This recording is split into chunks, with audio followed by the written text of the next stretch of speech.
So I take this opportunity to invite our eminent speakers or panelists on stage. Very first, I would like to invite our moderator, Mr. Janeet Mehta, who is co-founder Red EEV Mobility. Please put your hands together. I would like to invite Mr. Arvind Prasad, who is head of charging infrastructure in Arthur Energy. I would like to invite Mr. Pritesh Talwar, who is President, EV Business Electrics EV. Please put your hands together. I would like to invite Mr. Sunil Bhatnagar, who is CXO Lithium Project IPL Tech Electric. Also, I would like to invite Mr. Ishan Parwanda, who is Director, Trinity Touch. Also, we have Mr. Vibhor Mittal, who is co-founder and CBO B Electric. And I would like to invite Mr. Mayank Jain, who is founder EFIL Electric. So I warmly welcome each one of you once again, and I would like to hand over the control to the moderator, Mr. Janeet.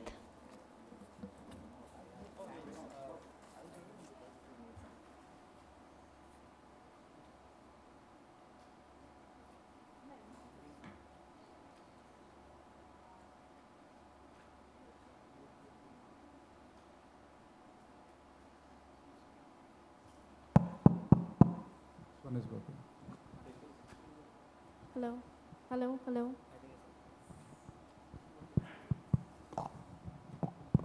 Yeah, thank you. Am I audible? Yeah. So I think everyone is comfortable with the lunch, and I'm going to start with a controversial statement that electric has never been the first choice for us Indians, and I'll give you examples of that. As a student, I had come in October 2015 to Delhi for the first time, and Gadkari ji was there, and he made some bold statements like Delhi roads are going to be swarmed with electric two-wheelers in the next 3 months. So I waited till December, January, and I saw 20,000 e-rickshaws being added on the road. Nothing about the two-wheeler. Now, yesterday I was at Vasant Kunj. I did see good amount of electric two-wheelers. So probably we are off the way by say 7 to 8 years. But what I feel has survived are these e-rickshaws. And I think the base has been created by the e-rickshaws right now. And it has never been the first choice. It's because of the utility to the passengers, the cost economy. That's why the e-rickshaw market developed, and Karol Bagh has become the mecca of EVs.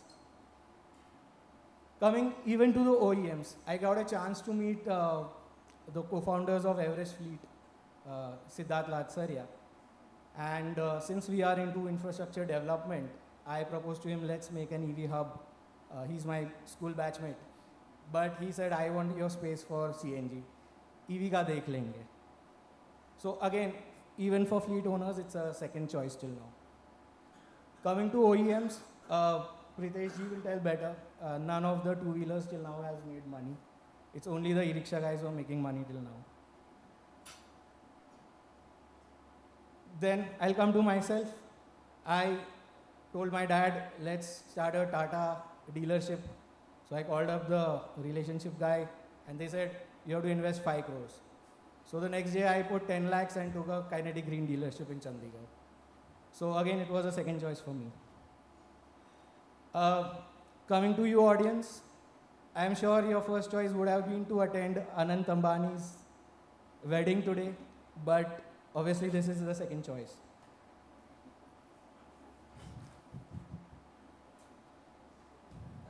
So here we have gathered now how to make it our first choice, how EVs has to be the first choice over here, and how we don't have an option and we have to grow in this. So I have a very distinguished panel. I have divided them into two. The first one, this side are called the adaptables, and these are the adopters. Okay, adaptables are the ones के पहले business फिर हम chargers लगाएंगे.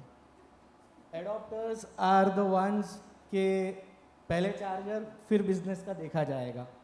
Why is that? Because they have सरकारी companies to buy chargers from them, like Adani, Jio, ESL, Reel, right? So that's how. So I've not kind of divided them to fight against each other. I'm going to make them fight within each other. Okay, to start with, let's talk about Pritesh Ji's Electrics, who is mainly into two-wheelers. They had acquired a company called Moving as well for battery swapping. So we'd like a perspective on battery swapping and battery leasing from you. You brought a product also. You can buy the vehicle and lease the battery. Vis-a-vis, we have Ather. We've got Arvind from Ather. And they have behaved, I would say, I don't want to offend, but they have branded the Ather product as a very tech-savvy product, and if I may say, an elitist product, right? So,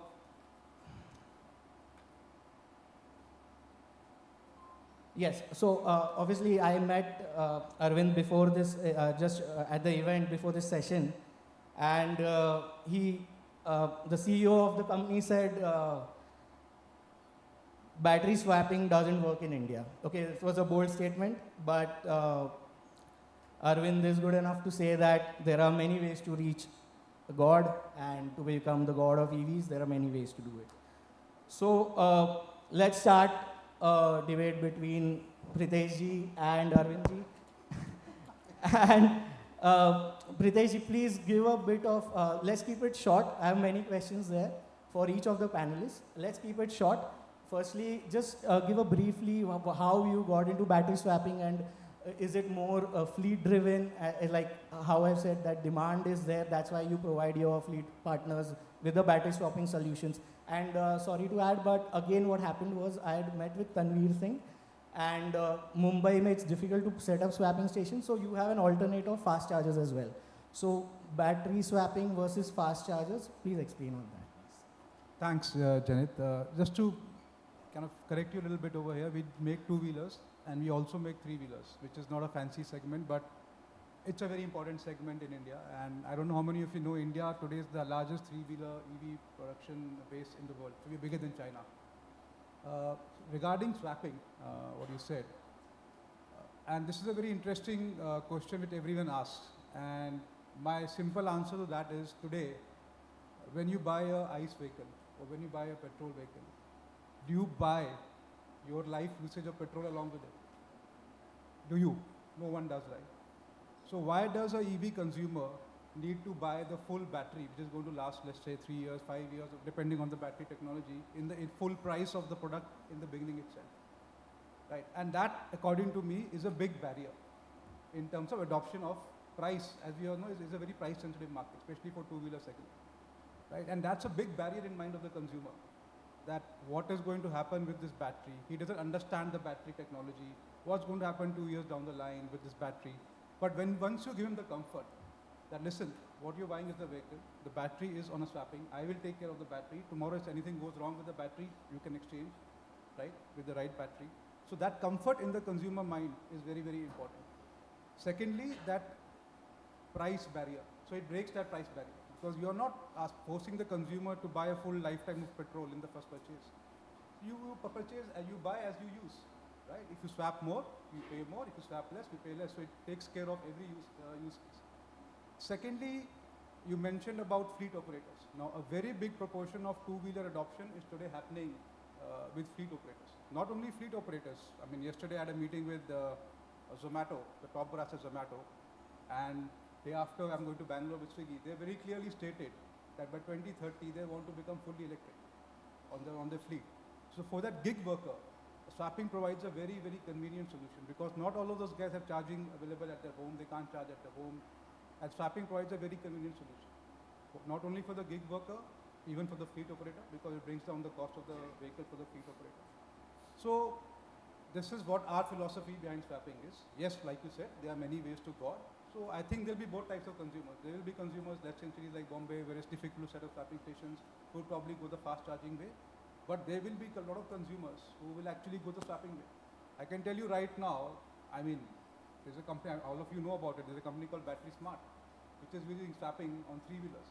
And they've got 40,000 e-rickshaw drivers who are using swapping, and they're valued at 300 million. Not for nothing, right? So swapping, I think it's a convenient solution to the consumer. It does away with a lot of these barriers which are there in the consumer's mind regarding the usage of the electric vehicle. So that's where I rest my case. I'll come to you, Arvind. Arvind, see, I'll give you an example of CNG vehicles. Like, it might be a little difficult for metro cities like Mumbai, even Delhi, to an extent, that you have to take your family to the CNG station, and they have to, while filling the CNG, the entire family has to get out and stand at a petrol pump or a CNG station. It becomes a little awkward. But believe me, I have now, because of the CNG network increasing so much, I think, like how your CEO said, that people are not willing to, exchange batteries. They're finding it very uncomfortable, and other reasons as well, a little awkward maybe. So, but we have seen, like when the tier 2, tier 3 cities come in picture, they are very much open to swapping, not just for e-rickshaws, but two-wheelers also. In Taiwan also we've seen it, Gogoro has done it. So what kind of reservations do we have, firstly? Yeah, so I think you said a lot, so I want to come back on the first thing. On calling Ather as adaptables and focusing on two-wheeler first, actually that's not true. The first product that we ended up launching, before we even launched our Ather 340, 450 series, was our first fast charging stations. We put out 10 fast charging stations first in Bangalore, and then we started rolling out scooters, right? So for day one, Ather's philosophy has been always been about product experience, integrated product experience. So for us, we were very key that, and this is about 5-6 years ago, perhaps when you came to Delhi and you saw, hey, there's not enough E2-wheelers. We saw terrible E2-wheelers that were existing in the market before the wave of Ather came and a lot of the new age tech came in the last 5-6 years. And what you've then seen in the last 5-6 years is fantastic EV products now that can outcompete the ICE vehicles in all feature sets. The biggest difference in the EV transition is no more on how you ride your car or how you ride your scooter, but it's about your relationship with energy, which is purely charging, right? Now, when you think about electric vehicle and you come back and say, hey, is it only going to be swapping or only direct charging? I think it's very unfair to now say that only one will win out. Because if you look at Vahan data, the scooters that have been winning have all been direct charging. Top 4, top 5, all direct charging, right? And there's a reason why direct charging works. I think there is, some customers feel comfortable owning the battery. I disagree with the metaphor about it being fuel or petrol, but it's like an engine. People don't like changing your engine. Imagine if you had to change your engine every time you had to ride. You're not the same relationship with what you own. But again, it's all consumer perspective. And I think India is such a vast market. India is so early in its two-wheeler electrification days. That'll be very unfair to say only one way of charging and one model of EVs will win, right? So I think that's very clear. We think in personal mobility, direct charging is a win. There may be some customers who prefer swappable, removable, and market will decide that, right? So what customers will, and I think what's very important for us in India is continue to ensure that we build out products that enable fantastic customer experience. And I think the previous session was very good for that, right? Because at the end of the day, if the EV customer is not happy with their charging experience, either four-wheeler, three-wheeler, swapping, two-wheeler, doesn't matter, right? At the end of the day, if the customer is not happy with the charging experience, all of us in this room that are thinking about a charging infra ecosystem will have to really rethink what it is. And therefore, stakeholders, government stakeholders, private players, state discoms, everyone has to come in with only one single goal. How do we make that relationship with energy for our electric two-wheeler, four-wheeler, three-wheeler buyers much smoother, right? So I'm not of the philosophy that only one's going to win. I don't think anyone has the philosophy that only one can win or one should win. I think what India should do is, regardless of what the mode of charging is, You have to ensure that it's fantastic experience, it's consistent, it's reliable, and India keeps pushing the envelope on innovation throughout, on every step. 5, 6 years ago, everyone would have said, hey, look at this one specific country, that's how they've done two-wheeler charging. That's not necessarily true that India has to follow the same way. Dynamics are different, human nature is different. India has a chance to be able to say, this is how electrification should happen at light electric vehicles, and this is how other countries can adopt. And I think that's the philosophy that we should start growing the market as well. Arvind, I have an add-on question. So I understand now you all have strategically tied up with Hero Vida, which is again, I think, a group company. So you're together with Hero Vida doing, I think, 10,000 per month in sales, right? So how, because you have vendors involved, I'm sure you must have not be doing everything, each and everything from, identifying the locations to deployment to maintenance. So I wanted, before I go to the charger manufacturing companies, I wanted to get a brief about how CPOs operate, and since you are involved in everything. So I just, but very briefly, we'll again come back. See, I think I said this 2 weeks ago in a panel, but I think charging infrastructure also has an LFP problem, okay? We also need to look at land, we need to look at finance of it, and then third is we need to look at power availability, right? For light electric vehicles, it's much easier. Our rate of DC charging is at 3 kilowatts, 6 kilowatts, sub 12 kilowatt. So finding load is not that much of an issue, right? Finding locations is not much of an issue. It's very different from what the panel spoke in the morning, which is a lot more fast charging stations, higher fast charging stations in highways. For light electric vehicles, we do connect highways. You can, we have had customers drive in all the way from Pune up to Kanyakumari on the Ether fast charging network. But I think it's very important to think that, hey, you know what, when you're trying to scout a location, is it easily accessible? Is it a well-known place? Is it well lit? Is there easily available load, right? Then you're thinking about rental agreements, you're thinking about different models with different hosts, and everything is evolving. Hosts are learning how to make money out of charging. Is it driving in traffic for other things?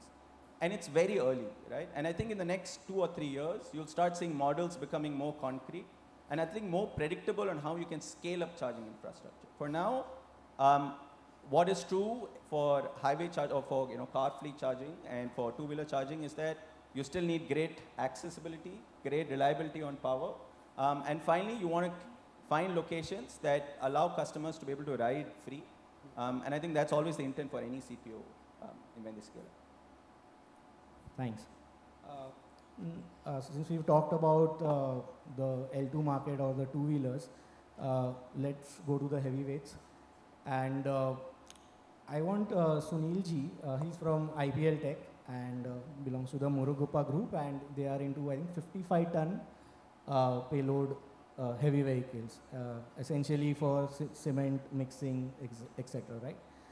So there has been a buzz very lately, like companies like BYD, they all want to enter India. They are looking for partners who can actually deploy their vehicles and under a lease model. It's understandable because it's a new product and it's at least for India. Firstly, I wanted to understand that these heavy vehicles, they require heavy batteries. Okay, and आपको तो पता है कि like ये JCB, it's like use pan India, like UP में तो सब time pass ही है उधर. I mean it's like I've been to UP recently, and like half an hour people can stand watching the JCB moving, like. And so it's so JCB, again, it's a very big brand.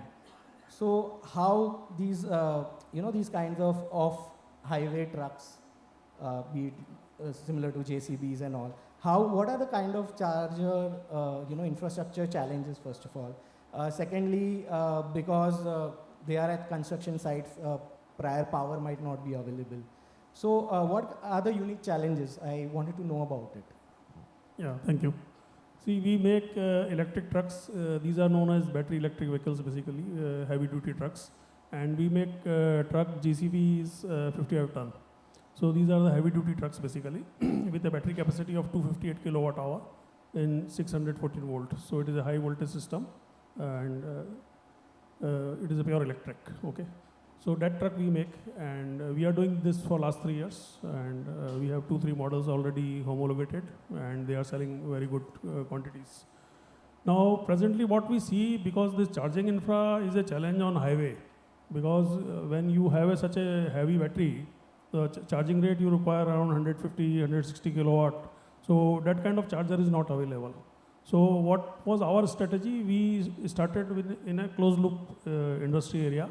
Like we started with cement plants. So cement plant already have a high voltage connection, and it is a closed loop charging. When the truck is idle, you charge and then you use. And generally, average in one model is close to 185 kilometer, and in another model it is close to 228 kilometer. So average is quite good that way. And in most of the cases, if you see the Indian trucks, they are doing only 200 kilometers per day. The average, I am talking of India. If you talk of the ICE vehicles, they do only 200 kilometers. So our trucks are giving 228 kilometer, and then once you charge it, close to 450 kilometer, easily you can do. So in closed loop, what happens? You have a charger inside, and you use the truck, and at both the points, the loading point and unloading point, you have the charger. So you can charge your this thing, and these are the fast charger. Basically, in 0 to 90 minutes, you charge up till 80%. So these are fast chargers. Basically, they are available, and we are not facing any problem as such in closed loop. But when you talk of highway, then you have to plan. Like in case of cement industry, also we have. People are taking routes of around close to 400 kilometers from factory to warehouse. So we have put up a charger in between. We have planned the route, and the route is fixed. So that is, the driver knows that when the charger will come and all that available is there. So you can do easily 400 kilometers. So here efficiency is very good. The driver is very comfortable because there is no engine, so no heat is generated. So cabin is very cool. You have just a motor-driven vehicle.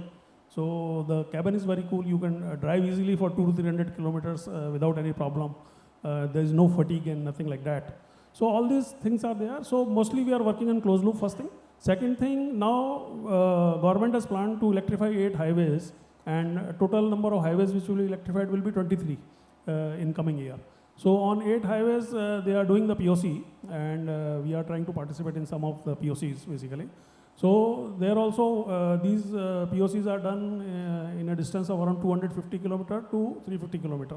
That is the range what they are trying to do. So once these POCs are okay, then a heavy deployment of electric trucks will happen through third party because there are fleet owners who will buy this thing. Funds are available for these kind of projects. Government is working separately on the fund part because presently there is no demand incentive in the trucks like we have demand incentive in the electric buses. So you have a good incentive available there, but there is no incentive available in the truck, and the cost of truck is very high. So initially, a lot of challenges are there in selling the truck, but still we see very good results, and the people who are buying 1 or 2 trucks, they have bought even 10 trucks, and we have sold close to 125 trucks already in past few months. So we see a very good response because of the efficiency of the truck. Charging is being addressed, being closed loop. And highway, now things are working out. So many new things are also coming. Even wireless charging also people are talking of. So that is also coming. So let's see how it goes on. That's from my side. Thank you. Next I'm coming to Ishan. Ishan, we've seen examples of, so Ishan's company, Trinity, they make charger spare parts, right? The charging guns, the connectors, and we also make the PDUs that go inside EV trucks, on and off highway commercial vehicles. Right. So I wanted to first talk about the localization content amongst your chargers and what feedback you got from charge point operators. If you can talk about what kind of lessons have been learned in the last 3-4 years, because if you see most of the, like any of the charge point operators like GOPP, Adani, with whom we talk, they say we are planning for the next years, we'll lease the land for 10 years, first 4 to 5 years, we are expecting nothing to happen. So the feedback has been very clear for the connectors that we have. People want a solution that is, for example, in DC that you can do service locally in India. So there's not hardly any companies making it here. So we have companies who are approaching us saying that we have 100, 200 guns that are sitting in the bus depots that need to be serviced. Can you please help us? They're not ours because we just launched it last year, but they've had them from before. So can you take it back, do something about it? because at the end of the day, the copper is very valuable. Regarding the rest of the products, we've not really had that much feedback. We're very happy that no news is good news and everything is working very well. Our first product actually was the PDUs that go inside the buses and go inside trucks and other commercial vehicles. I have a lot of faith in that business segment because normally it's running in a closed loop. So there's no range anxiety, which Mr. Murarka here was early talking about. As a consumer, you have range anxiety that what if I go and we had somebody else talking about going from Ludhiana to Pathankot, that you had a problem. That was range. So I really have faith in the commercial vehicles as well as a business model more than the rest of it. True. Can you just briefly... Sorry, talking about the localization, we make everything in-house. 100% that what we sell is made in India, including the connectors, the pins inside. We're trying to get all the components to be made here. Supply chain has been a problem through COVID. We don't want that anymore. Quality has been a problem. It deteriorates with the foreign vendors. We all know what I'm talking about. Yeah, so whatever we've done here in India is 100% localized. So we've seen the battery cell prices going down almost 50% since last year. I wanted to know if similar things are happening with the parts for chargers. Have the cost for chargers come down? And secondly, another question is that whether the technology is getting obsolete, whatever chargers were put, say, 3-5 years down the line. Now, is the replacement cost worthy enough? I just wanted a brief idea about it. I don't think there's any obsolescence. There's new features coming in, like you have two cars, which is one is a before facelift and after facelift. Essentially, there's no obsolescence. One just has more features. You want to buy the new one. You don't want to buy the old one. The old one works perfectly fine. Other than that, we've seen that it's the value engineering is what you asked about, the pricing. As the other new OEMs, except for Tata, come into the four-wheeler game, there's going to be huge value engineering and the cost of everything is going to come down drastically, apart from the batteries. Battery is something people are concentrating on because it's a big ticket item, but everything else is going to come down drastically. In the next 6 months, I see that my cost per unit can come down between 30 and 50% because I'm getting so much input from many different players to help me bring the cost down as much as the OEM will bring the cost down. It's going to be next 6 months we spoke about, it's going to be a game changer. Thanks. Before I come to Mayank, both Mayank and Vibhor, they both belong to charger manufacturing companies. So since we don't have a CPO operator apart from obviously Ether, I want to go to, we have Mr. Vikas Singh in the audience. He has worked for, I think, 4 odd years with GOBP. And I wanted a bit of feedback from Vikas, and post that I wanted to go to Mayank. Can we have a mic for Mr. Vikas, please?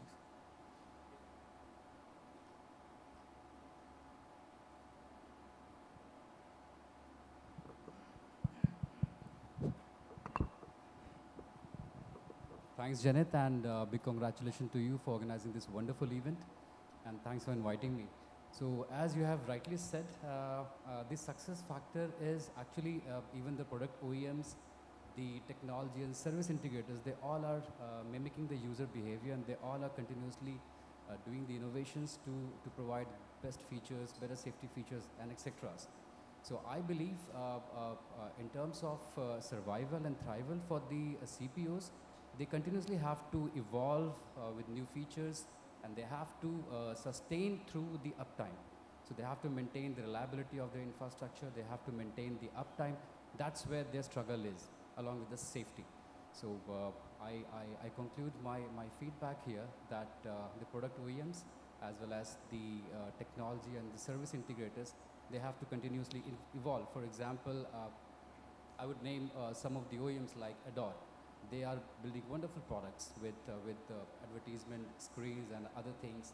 For example, the CPOs, they are also doing the load sharing capability. They're also building dynamic load sharing. They're also building on dynamic pricing. Such wonderful features to innovate so that the user experience can be maximized, and that will help adopt the EV in the country. Thanks, Janet. Thanks. Mayank, you pitch to the CPOs obviously, and what are the innovations you're looking at and the feedback you get from companies and your partners? So what exactly are the innovative ways with which you're coming up with your products, and any experiences with the CPOs, their feedback you can please discuss? So, I mean, right now, since this EV adoption and altogether complete EV industry, it's actually at still very early stage, I would say. I mean, we are seeing new, you can say, protocols coming in. Like right now, earlier we were, or I think still industry is working on OCPP 1.6. Now people have started moving to 2.0.1, which basically is a protocol for the communication between the charger and the server. So as to make the charging session seamless. So that's, I mean, so like someone from GOBP already said, the technology innovation is required from the hardware as well as the software side. So in the hardware side, we are, I mean, in the earlier panel discussion, one of the panelists was talking about the auto charge feature. So that sort of innovation we are coming up with. So within next 3 to 6 months, our product with auto charge features will be there in the market for the customers, users. That will enhance the user experience or the customer experience of charging. And similarly, that sort of innovation, continuous innovation is required, not just from the hardware perspective, but also from the CPO's perspective with respect to the application platforms. So because ultimately the customer is experiencing through the CPU platforms. So every charging session has to be initiated through the CPU platforms. So the CPU platforms also need to show the errors. Like let's say if I'm traveling from A to B place, and I have identified maybe let's say a charger on midway over there. So I should be aware whether the charger is working or not. So if the proper supply is there or not, if the charger is having over voltage condition or not. So those sort of features have to be enabled on the CPU platforms as well. So yeah, I mean innovation is required not just from one side, but from all over, like, because for auto charge feature, it is not just a part of the charger OEM. The vehicle also has to support auto charge and plug and charge sort of features. With that only, then only the charger will be able to start and authenticate the charging session. Lastly, I'll come to Vibhor. Vibhor, see, I'll give you an example. Like, I'll give you an example of Chandigarh. Chandigarh in sector 42, there were 10 odd chargers. Since lines is four odd years, there were issues like maybe electric connection was not given, but they were not used at all. Just last month, they were valued at more than 1.5 crores, and all the chargers got stolen. They were all stolen. And the upkeep, even like they were like white colored chargers, they had turned yellow, brown, whatever. The guns were stolen, and then finally the entire charger system. It was, I think, it was deployed by REIL, Rajasthan Electric. And so firstly, because the chargers are not being used, are the charge point operators also getting laxed? Like, कोई usage ही नहीं है तो maintenance का भी देख लेंगे. So how you guys support for the maintenance, and secondly, how we can solve this, the financial implications of, say, theft. And secondly, I'll come about GST also, but first I want to know about this theft and maintenance, and is there a kind of a maintenance business available, like how Ishan said, what kind of maintenance business and a business opportunity is there in maintenance? Sure. So we are one of the largest ODM of EV chargers or OEM. So we manufacture and supply chargers through various CPOs. So we get a lot of feedback, market feedback, because those chargers are used in varied conditions and under varied applications. Could be the fleet hubs or could be residentials. So like lot of these things are front-ended by CPOs. But I think we have heard since morning that India has a lot of problems in infra. So now that is a given fact. Now when we make a policy, it is important to make the policy as per the conditions in the field, right? So we know that the power conditions is given. It's not going to improve in near future. So we need to have the regulations as per the same, right? So we have regulations where the chargers are supposed to work in certain voltage range, but in actual you will never find that voltage range. So they will be either tripped off as under voltage, over voltage, due to which CPO will be blamed. But ideally, it is not a bug, it is a feature, the way we have designed the infrastructure. Similarly, there is a rule that we should use M2M SIMs, but they will not work in various locations. So basically, the policy should not be a copy paste of a global policy. We have to build our own policy. The global EV industry is built around four-wheelers, and most of those four-wheelers work on high-rated chargers. Even the cars, globally, they take 120 kilowatt, or the buses may be taking 240. But the cars in India, it is running on two-wheelers and three-wheelers. Even if you see the electrification, it is led by two-wheelers, three-wheelers primarily in India. So we need different solutions for different vehicle segments, be it two-wheeler, three-wheeler, four-wheeler and buses and trucks. And we need different solutions for charging hubs and for residential charging. And the policy has to be designed keeping all of them in mind, otherwise one or the other player would be always complaining that this is the lacune. And the policy builder should not be copy pasting the policy from global leading players. It has to be designed on ground considering this feedback. So that is my one point. Second is, we have seen that this is a new industry with a very fast evolving technology. So it is very important that we localize the technology. We have full control on it, because if it is evolving so fast, we need to upgrade the infrastructure accordingly. You can't make the infrastructure obsolete and have a new charger every 2 years, because either the rating has increased or the market has moved from GVT connector to CCS connector. So I think the market is stabilizing now, but as an equipment manufacturer or the technology provider, it is our main focus that we have a full control on the technology, which includes the hardware and which includes the software that goes inside the hardware. If someone is importing, so the wave one of electrification or the charger was led by mostly the China-led imports, and those are very difficult to upgrade. There are no spares availability, and due to COVID, that technology transfer that was supposed to happen could not happen. So all those infrastructure is in poor shape. Everyone knows it, and there are various reasons behind it. Even the things which you mentioned, that there are certain government agencies, I would not comment on that particular agency, that those chargers are not working, because the way those tenders are designed, these are designed just to procure one time and AMC. But there are things beyond one-time procurement and AMC, that who will do day-to-day maintenance of those chargers. And if there are things which are outside the warranty or AMC, like the theft of guns, or screen is broken, or some other things like someone has to clean the screen, which Jeanette mentioned. So scope is to do all that. So if government is procuring that hardware, someone has to play the role of that CPO.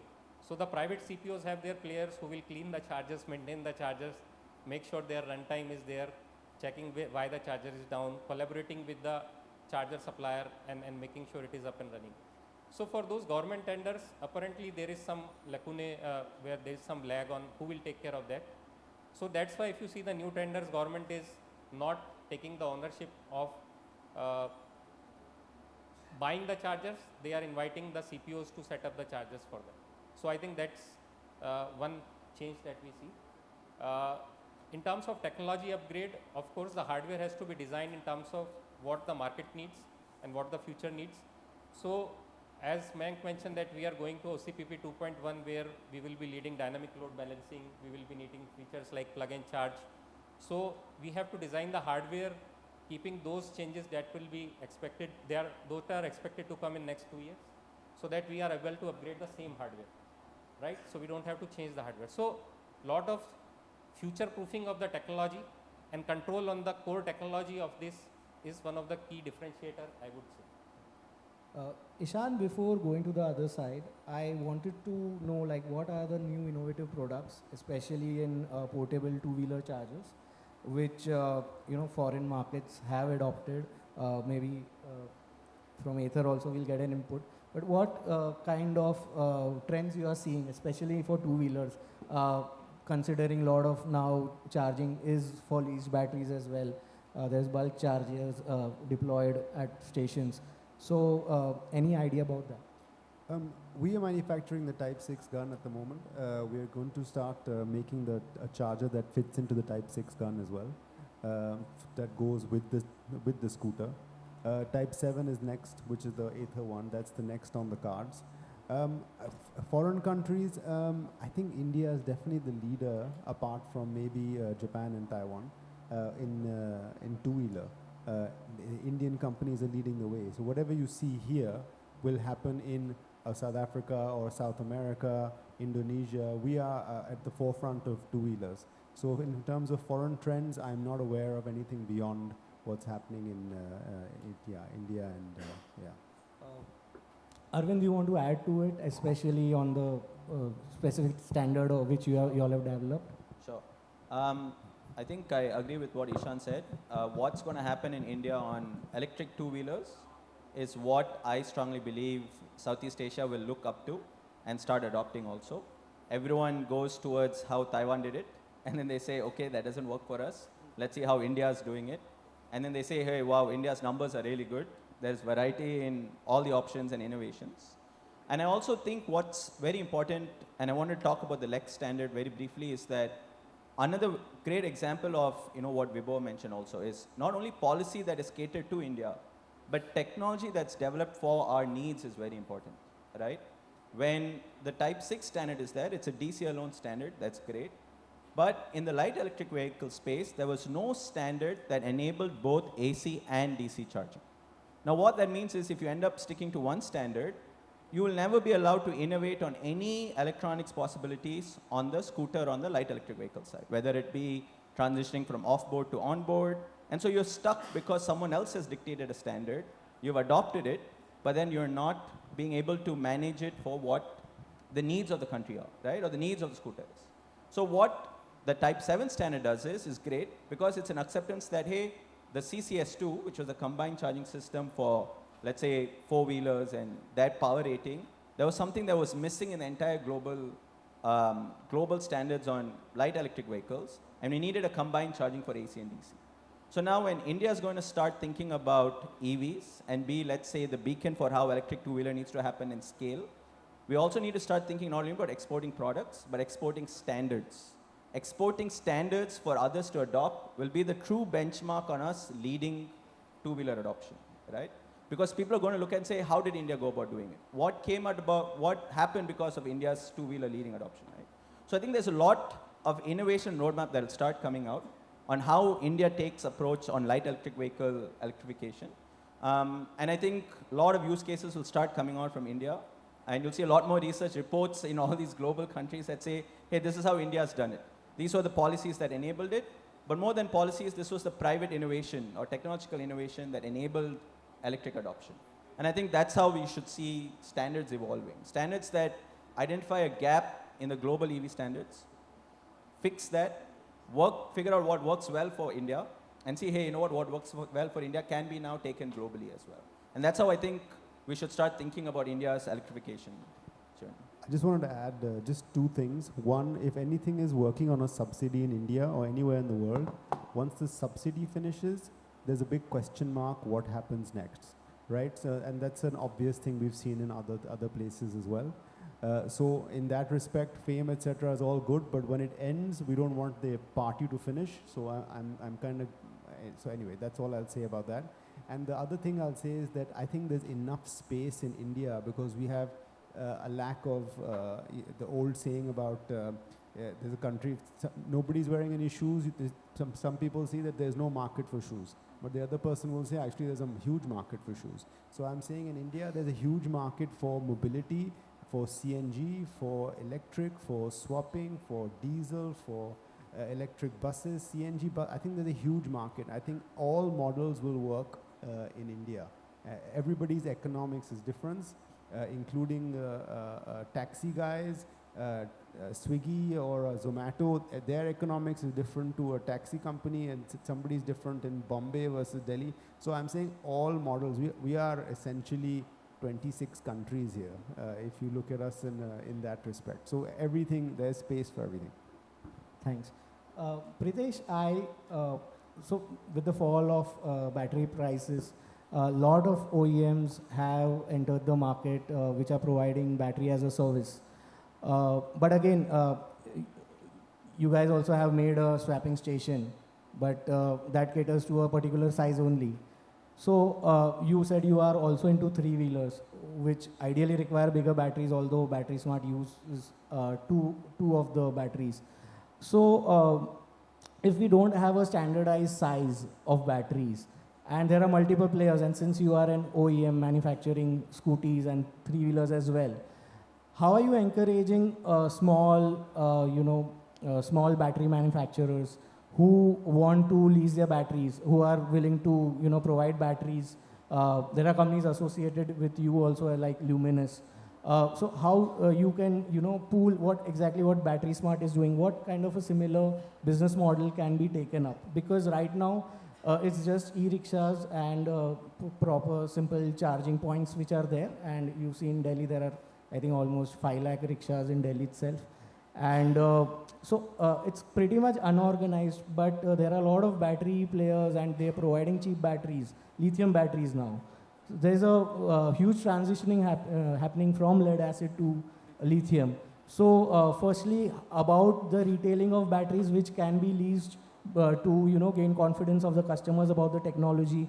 Can we have retail outlets leasing batteries, aggregating batteries at the same point, as well as retailing? I have had a chance to do some work on it, so I wanted your idea on that. Yes, I think there are multiple business models or opportunities that are available. And if you go to, in fact, the Delhi market, in fact, yesterday I was in Adarsh Nagar and Jahangirpuri, which is the hub of three-wheeler market. You've already, and Indians are like the most entrepreneurial in the world, right? So already all this has started at an unofficial level, but leasing of batteries and lithium batteries all has started. What we are trying to do is ultimately according to me, what's going to succeed is the consumer experience, right? So our whole endeavor is to, when the customer does that swapping, is to provide an experience that's so seamless that it becomes a habit for him. And yes, it's not easy.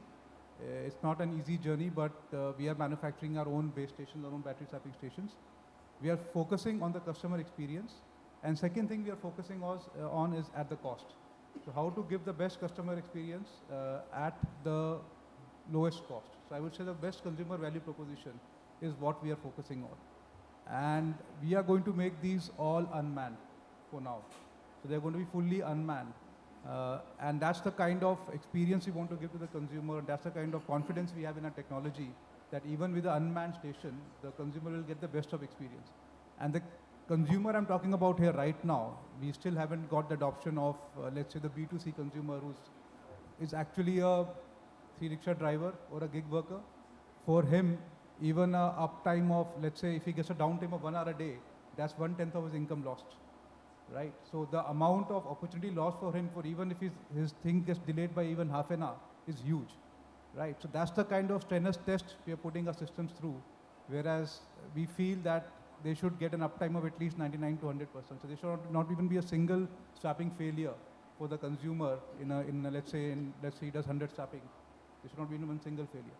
So that's the kind of strenuous test we are putting our systems through, and that's the kind of consumer experience we want to give. And definitely as that happens, there will be more and more companies who will come in and join in and also participate in this whole battery leasing infrastructure as well. Thanks. I think Sunil wants to add on. Yeah, I want to add on the battery part what you had said, the prices are coming down. So definitely the prices are coming down, and it is very important for the EV segment, because in any EV, the cost of battery is close to 40% in most of the EVs. So if prices are coming down, and it is really coming down in last 1.5 year, it is almost reduced by 50% in case of LFP. NMC is a different ball game because there are a lot of critical minerals are involved. So that is a different ball game. But LFP definitely is going good. It is very good for Indian conditions of high temperature, and cycle life is very good. So all those plus points are there, and it is beneficial for the EVs and for the general public, because the rates are coming down now. So EVs are becoming now affordable. Even if you see in the car segment, in SUVs, Most of the SUVs which are close to 15 lakh rupees, the battery electric and the fossil fuel are almost now similar price. So that price barrier of earlier was there 2 times higher in electric vehicles. That is not there now. Technology is evolving, numbers are increasing, so everything is contributing to that, and that kind of ecosystem has come now. A lot of ease is seen now in EVs. There was a fear around 3 years back that how it will pull up, but now we see a good momentum has come. Similarly, the new technologies which are coming, like in LFP, they are adding manganese and making it LMFP, which is giving a higher voltage and higher energy density. So all these developments are basically adding a value to our system, and new experiments with sodium ion and all those are also coming in a year or so. So I think these all are very positive developments which are happening in the battery industry, and that was the pain point. Basically, battery is the consumable part in any EV, and that was only our pain point. So battery as a service or swapping battery or battery along with the vehicle, all the models will succeed because now battery prices are very competitive. Thanks, Sunil.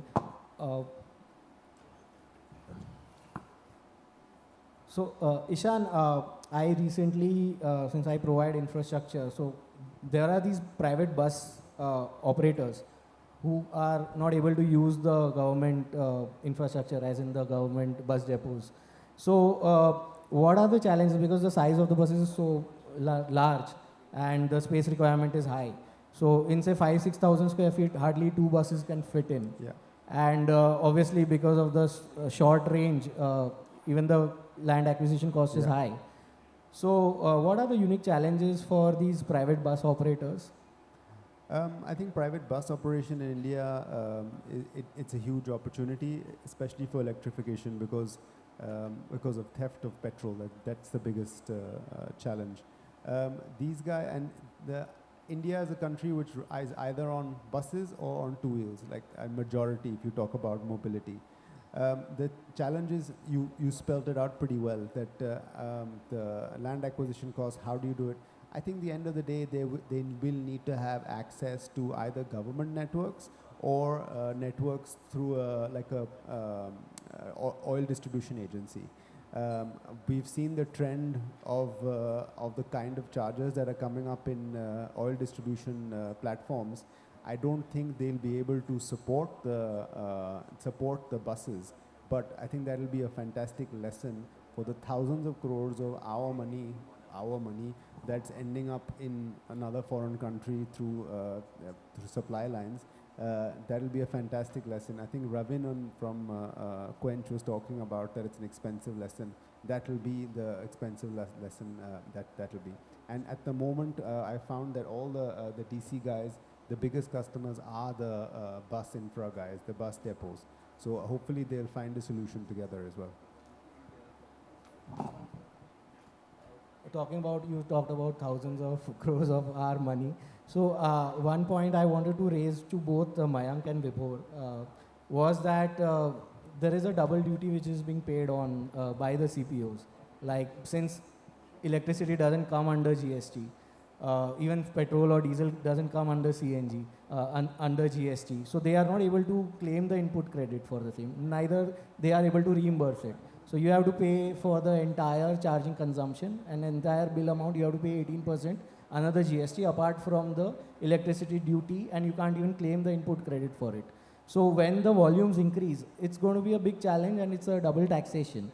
So both of you I want a word for it. Yeah, so I mean, a lot of discussion has been happening at a ministry level also about this double taxation, and also it's doesn't stop at that point only.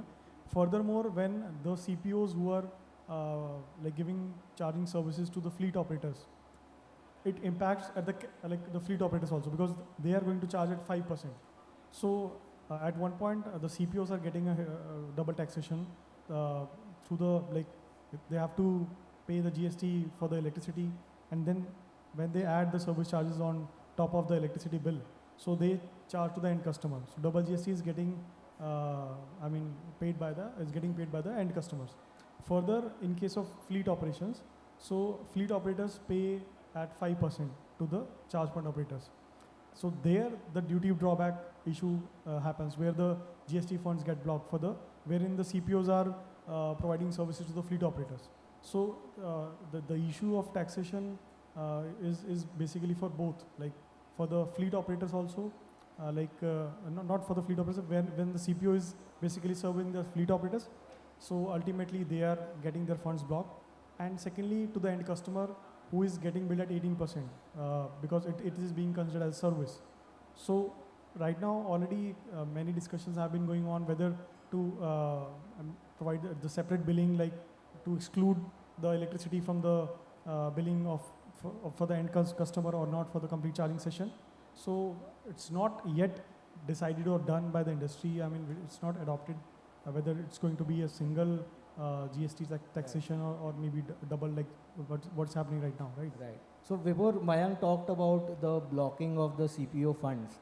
So are you guys facing the consequences for it, like the CPOs का payment आप charges provide कर रहे हो और payment अटक रहे हैं? So for us, so for GST as a manufacturer or supplier of chargers, the issue is that the components that we purchase for building that charger, they are purchased at 18%, whereas when we supply the charger, we supply at 5%. So a lot of capital gets blocked, and getting the refund process may take up to 2 quarters at least. So you have to bear that working capital. So we have to take that in our planning, and because the end customer is only paying 5% GST. Thanks. So Sunil wanted to add a bit on bus charging. Yeah. See, bus charging is quite similar because we are in the truck segment. So generally we also use battery bank close to 258 kilowatt hour. So similarly in the buses also, depending on the city bus or the interstate bus. Bus, what is the plus point? Actually, you have a fixed route and fixed timing. So that is a very big plus point there compared to truck. So in bus, okay, my bus will run for around 150 kilometers in a city drive, suppose. So you know that, okay, I will make this round and get the charging done. Similarly, in the interstate also, you have fixed charging point available. So here, charging becomes slightly easy. Like presently, government has sold around 8,000 buses in the state transport units. So here, in these 8,000 buses, the charging is quite controllable and easy, and you know how to charge and what time to charge and what is your running cycle. So it becomes easy. But in case of truck, if it is a closed loop truck running, then again you have some benefit. But if the truck is running on a highway, then you don't know today you are going to Agra or going to Jaipur or to Mumbai, then it becomes slightly challenging. So in case of bus, it is quite comfortable. I want to add that. Thank you, Sunil. We've got time for, I guess, 2 questions. So anyone? I think, yeah, you can start.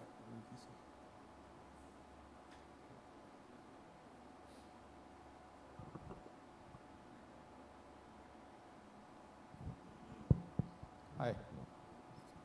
So good afternoon, and I'm Dhanesh Sisodia. I'm IPL Tech Electric.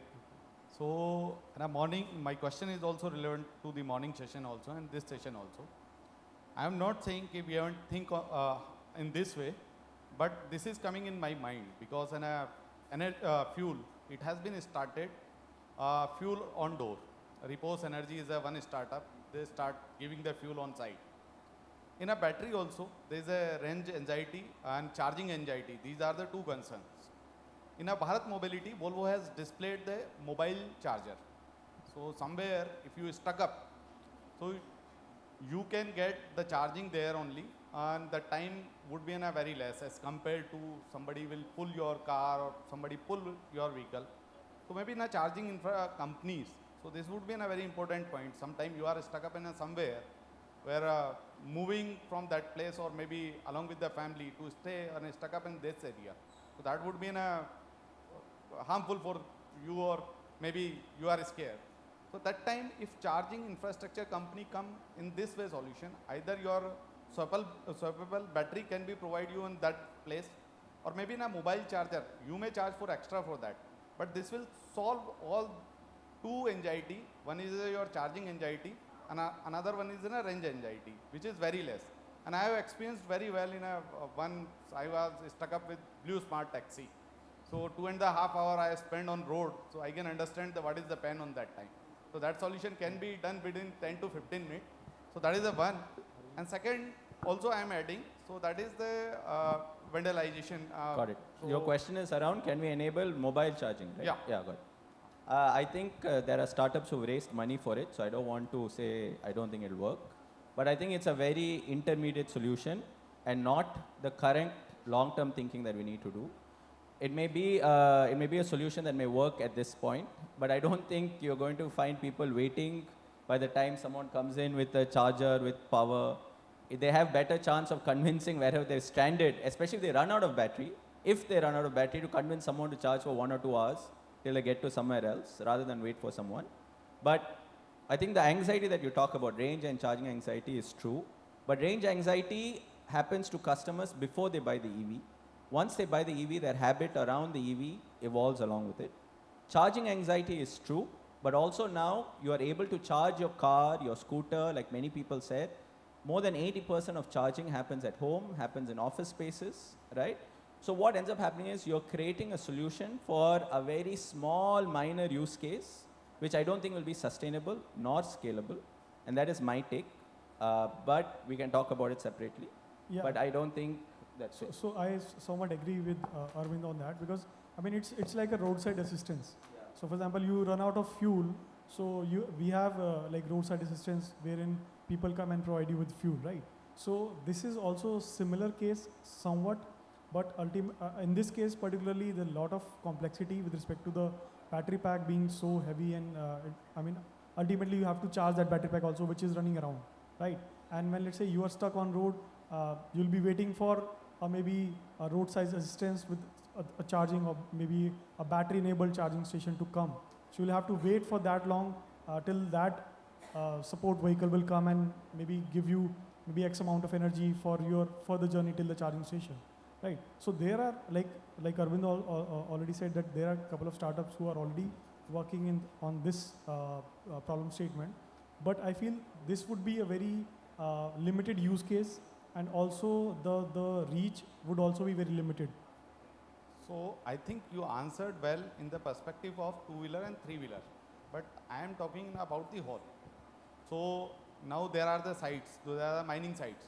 There's a power availability is not there, and somewhere due to range and weather condition, your vehicle get stuck up. And maybe in a buses also.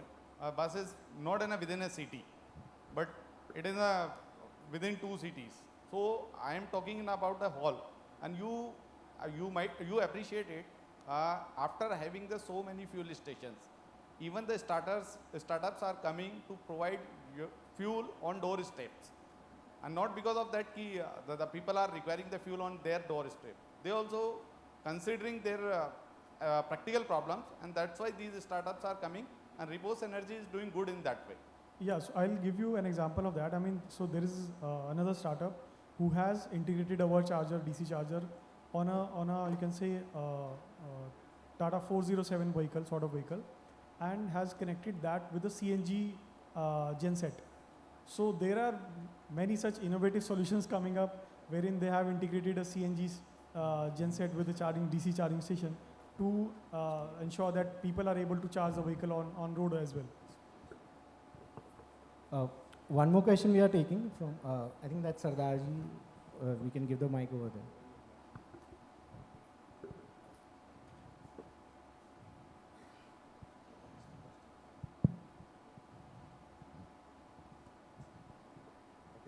I agree with Mr. Talwar. And Mr. Your voice is not audible.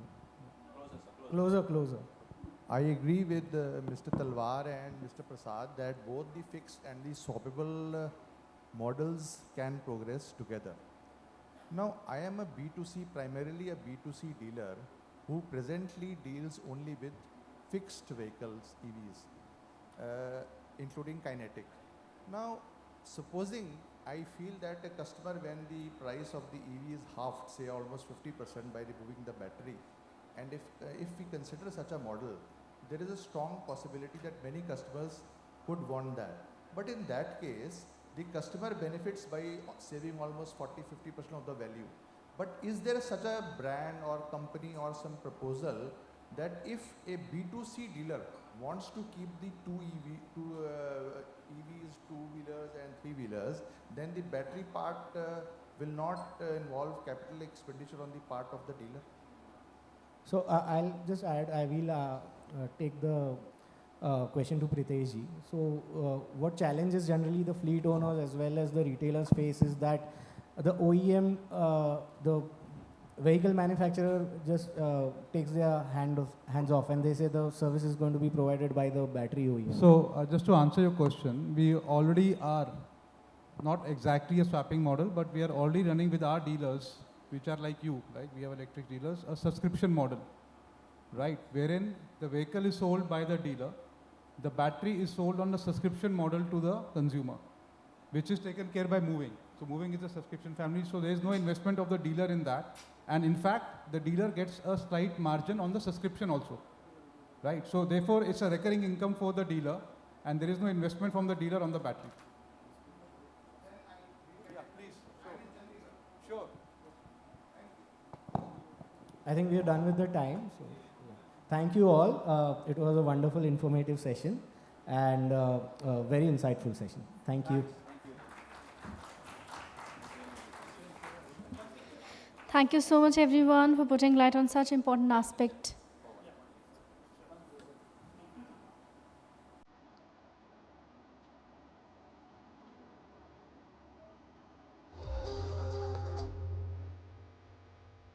Thank you once again.